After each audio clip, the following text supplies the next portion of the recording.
to share this week's block for the beginner sampler quilt along. This is block 8. So as of this week, there are 2 blocks left, this one and next week's block. As a reminder, my inspiration is the Block a Day book by Lucinda Ganderton. It's 365 quilt blocks that you can try out or practice or make quilts from. I have chosen 7 so far, and this week it makes the 8th. One thing that's different between my blocks and her blocks is that hers in the book finishes at 12 inches, and then mine will finish at 16 inches. So my measurements are just a little bit different from hers because my units need to be a little bit bigger. So here we go. The block that we're going to do today is this one. It's called Woven Cross. And what I like about it, what I'm excited about, is that if you've seen my my last video, this block is just like that one. It had 8 squares and 4 rectangles. So I'm excited to see how this one comes together a little bit different from the other ones. Let's cut the fabric and then we're going to lay it out and see how we can sew it together. Let me give you a little close-up of the block in the book so that we can count out all of the squares and triangles. Because the page is white, it may be hard to see those 4 white squares on the outsides of the block, but here they are, 1, 2, 3, 4. And then there are 4 color squares, 1, 2, 3, 4. And our 4 rectangles are in the center, 1, 2, 3, 4. So what I need to do for this block is I'm going to have 4 squares with the background color. And then I've chosen 4 different fabrics. You'll see those when I cut them, but they're right here. That have 1 square and 1 rectangle. My measurements are for the squares. All the squares are going to be 4.5 inches. All the rectangles are going to be 4.5 by 8.5. If those measurements sound familiar, it's because they're the same measurements that we use for the other blocks. So let's get this fabric cut. I am going to speed up the video while I cut.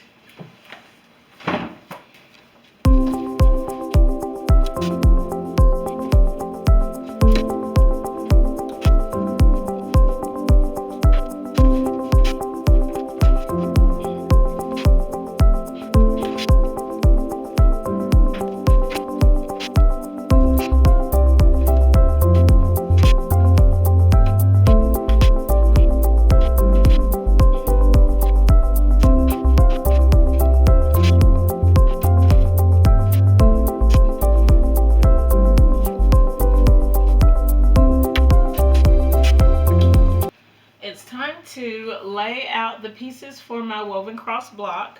I gotta open up the book again to see the block and just make sure that I'm laying it out the right way. There is one thing that I want to mention, and it's that one of my fabrics is directional, and so I want to make sure that I lay out my my directional fabric first, because that's going to determine the direction of the block, and so I don't want that to interfere. So I know first off that my background squares are going to go in the 4 corners. So I'm just going to kind of estimate where they go. Let's see. 3 and 4. Okay. And now I'm going to place my directional fabric. I have kind of predetermined my layout. There are 2 colors that go horizontal, 2 colors that go vertical. So I know that it's going to be the orange is going to be paired with the blue for sure. And the yellow is going to be paired with the purple because they're complementary colors. And so I want those two to be paired together. So I'm going to start by laying out my directional fabric, which is the orange. It has these little chickens or chicks on it, and so it's directional, so I want to make sure that the direction is the right way. I'm going to lay it out facing me, so I know that because this is the direction that these are going to be my vertical blocks. So I'm going to put that rectangle right here, and then the square that matches it is going to go above here. Okay, now the blue, it's the exact opposite. So the square goes down here at the bottom, and the rectangle is going to go above. All right, same thing for the yellow and the purple. I don't think it matters which one goes where. I'm going to put the yellow here and here. So the rectangle is on the left, on my left, and the square is on my right. And then the purple rectangle is going to go on the right, and the square is going to go on the left. And so now we have the basic layout. Let's sew it together. Basic principle is the smallest units are going to go together first. So I'm going to sew all my backgrounds to the squares first, and then sew each of those to the rectangles. Let me move the camera so you can see what that looks like when I'm sewing. Okay, let's sew this block together. First, I'm going to start by taking my white squares and putting them right sides together with the color squares. The order doesn't matter, but this is going to make for some amazing chain piecing, so you'll get to see a lot of that today. These blocks are 4.5 inches square, and I am stitching them together with a 1/4 inch seam. And I'm leaving the block as it is on the on my mat. And so when I put the pieces back, I can put them exactly back where they came from. Okay, so here's block 1, then here's number 2, and I'm putting the white square on top. I don't think it matters which one goes on top. That's just what I happen to be doing. And so I'm just making sure that the edges are lined up here. And so I just let that one go under the needle. And if I was not making a video, I would leave all 4 of these on and take them off all at once. And I may do that here, just to show how I really do it. Next, white onto color. And so I know that my arm was totally in the way right there. I'm sorry. But it's just so you can see the process.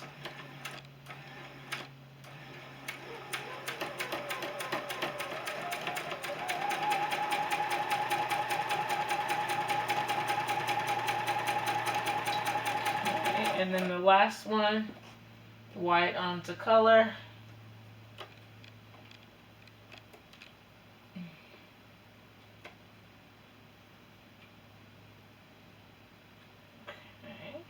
Lining everything up.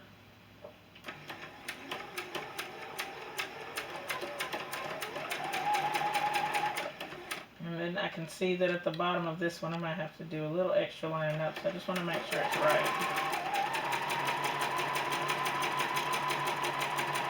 Okay. All right, so now I'm gonna take the first 3 off. I'm gonna leave the last one under the needle for now, because it's going to be the leader ender for my next group of sewing. Alright, and for each of these, I'm going to press over to the dark side. So, in the book it does say to press open. It says to press open a lot. I just prefer to press to one side. That's up to your own individual preference. I feel like I should zoom out so you can see where the pieces are going into the block. So let's see if I can do that. Or just move it over. Okay. Alright. I'm going to zoom out just a little bit so you can see the whole setup here. Okay. I think that'll be easier to see. Alright. And then here's the next one. And it's going to go... And it's easy to see where to place them because it should match the rectangle. Here's the blue one. Okay. And it goes here. Okay, so my next step, I know I have my last one missing right there, but it's because it's still under the needle. The next step is to press the squares to their corresponding rectangle. So I'm going to do right sides together here and stitch these two pieces together. Hopefully they match up, which means that I had an accurate 1/4 inch seam.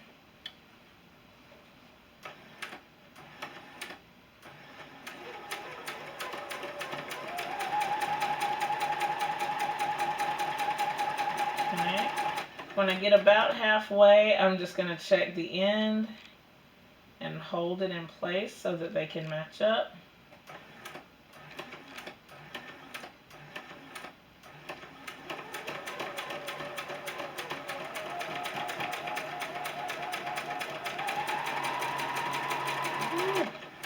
That one is looking weird. I'm just moving it over.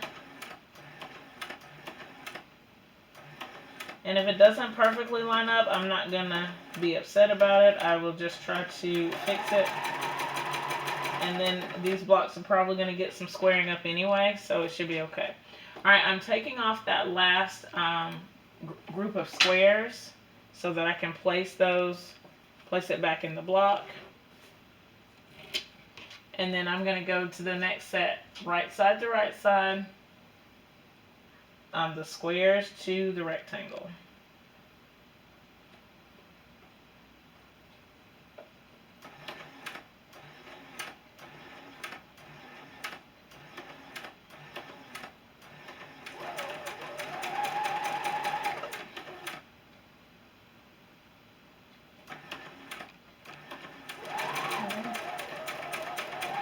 And my squares, they didn't completely line up.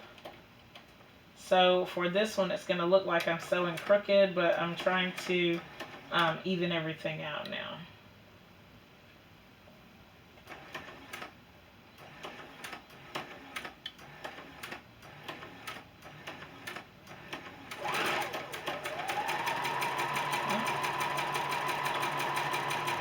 And I'm going to go ahead and pull this other one off to show you the finger pressing. Okay, so I'm going to finger press towards the rectangle because there's no seam there, so that's kind of where the seam wants to go. Alright, and I'm going to go ahead and put it back in place so that I don't start mixing things up. Alright, next one is here. Right, I put the squares on top of the rectangle, and everything is right sides together.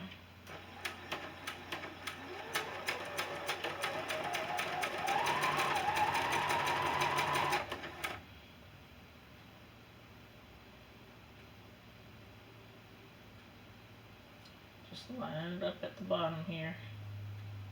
Hopefully everything will fall into place.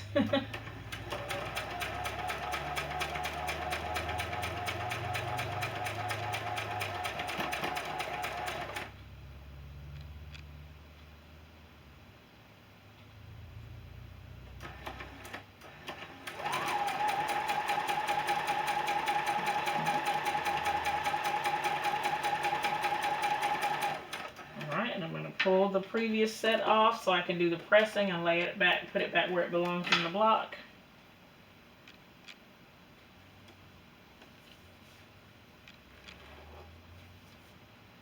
I don't know that this is absolutely necessary, but to me it seems easier to do it this way than to just stitch them all and then have to figure it out again. So there we go. And then here's the last one. Again, squares are on top of the rectangle and everything is right sides together. Okay.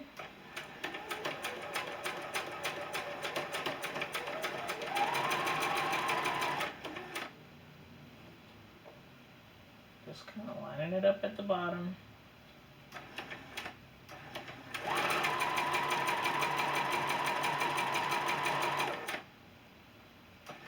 And I am checking the seam to make sure that it goes the way I want it to. My battery died while I was finishing up sewing, so I wanted to show one thing before I press this block, and that is this very center seam. I hope it came out well enough, but I want to give you a little technique to make it as flat as you can. What I'm going to do is, instead of pressing it to one side or the other, which is fine, you absolutely can do that, but since there are rectangles on either side, the seams are going to want to go toward the rectangle. I'm going to take my seam ripper, if I can find it. I don't see it, so I'm going to take my stiletto here, and I'm just going to pull out the seams next to, like, the seams that are in the seam allowance. And I just did it with my finger. I didn't even need my stiletto. Okay, and again, not going through the actual seams. It's like 2 or 3 stitches, and I'm going to press the seam. I'm going to press it the way it wants to go. So I'm going to press the one on the top towards the right and the one on the bottom towards the left, and it opens it out, and you can see a little forepatch in there.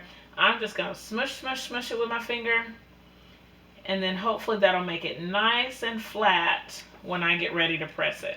And I probably should, from this side, press that seam allowance towards the rectangle. I think that's going to help it too.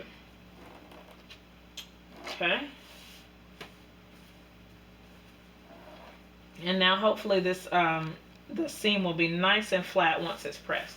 So the entire block is put together. I'm going to give it a nice press, and then we'll take it downstairs and put it with the rest of the blocks.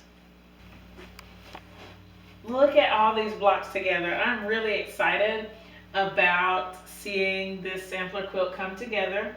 Right now we only have one block left, and so I'm excited to choose that one as I think about it this week and see how we're going to put this bad boy together. Just as a reminder, these blocks are called 4-patch, 9-patch, checker square, keyboard block, fields of green, Roman tees, counterchange, and today's block, the woven cross. So if hopefully you're following along with this quilt along and making the quilt with us. If you have any questions, leave them in the comments below. I did get a question from one of my subscribers asking how to change the size of your blocks. So that video is coming up hopefully really soon. But first, I think I want to finish the sampler quilt, and then I'll go over how you can change the size of your own block if you want to make a quilt. Again, if you have questions, leave it in the comments below. Thumbs up this video, share it with your friends, and subscribe if you haven't already. Thank you so much for watching, and I'll see you next time. Bye!